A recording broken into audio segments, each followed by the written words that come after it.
പ്രിയപ്പെട്ടവരെ, നിങ്ങൾ ശ്മശാനങ്ങൾ സന്ദർശിച്ചിട്ടുണ്ടോ? പൂർത്തീകരിക്കപ്പെടാത്ത ഒരുപാട് ആഗ്രഹങ്ങളുടെ തടവറയാണ് ശ്മശാനമെന്ന് സാധാരണ പറയാറുണ്ട്. ലോകത്തിലെ സ്വപ്നങ്ങളുടെ ഏറ്റവും വലിയ ഗോഡൗൺ ഏതാണെന്നറിയാമോ?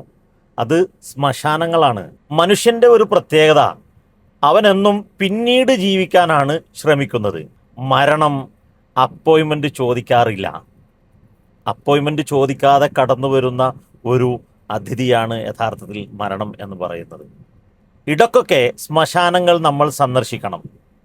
അവിടെ അടക്കം ചെയ്യപ്പെട്ടിട്ടുള്ളത് കേവലം ഭൗതിക ശരീരങ്ങൾ മാത്രമല്ല, ഒരുപാട് മനുഷ്യരുടെ ആഗ്രഹങ്ങൾ, താല്പര്യങ്ങൾ, അവൻ്റെ ഒരുപാട് കാലത്തെ ആഗ്രഹങ്ങളും ചിന്തകളും അഭിലാഷങ്ങളുമാണ് യഥാർത്ഥത്തിൽ ഈ ശ്മശാനങ്ങളിൽ, മഖ്ബറകളിൽ, ശവകുടീരങ്ങളിൽ അടക്കം ചെയ്യപ്പെട്ടിട്ടുള്ളത്. എഴുതപ്പെടാത്ത കഥകളും കവിതകളും, തുറക്കാത്ത ബിസിനസ് കേന്ദ്രങ്ങൾ, പറയാത്ത സ്നേഹങ്ങൾ, തിരുത്താത്ത തെറ്റുകൾ, കാണാത്ത സ്വപ്നങ്ങൾ, പരസ്പരം മാപ്പ് പറയാത്ത ബന്ധങ്ങൾ, അങ്ങനെ ഒട്ടനവധി പൂർത്തീകരിക്കപ്പെടാത്ത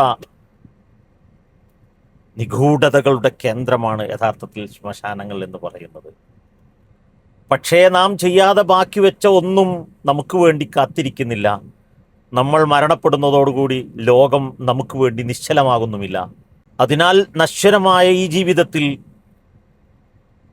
ഒരുപാട് നന്മയുടെ, സ്നേഹത്തിൻ്റെ, കാരുണ്യത്തിൻ്റെ, സഹാനുഭൂതിയുടെ, സഹവർത്തിത്വത്തിൻ്റെ, പരസ്പര സ്നേഹത്തിൻ്റെ ഒരുപാട് ഓർമ്മകൾ ഈ ലോകത്ത് ബാക്കിയാക്കി തിരിച്ചു പോകാൻ നമുക്ക് കഴിയണം. എങ്കിലേ നമ്മുടെ ജീവിതം ധന്യമാവുകയുള്ളൂ.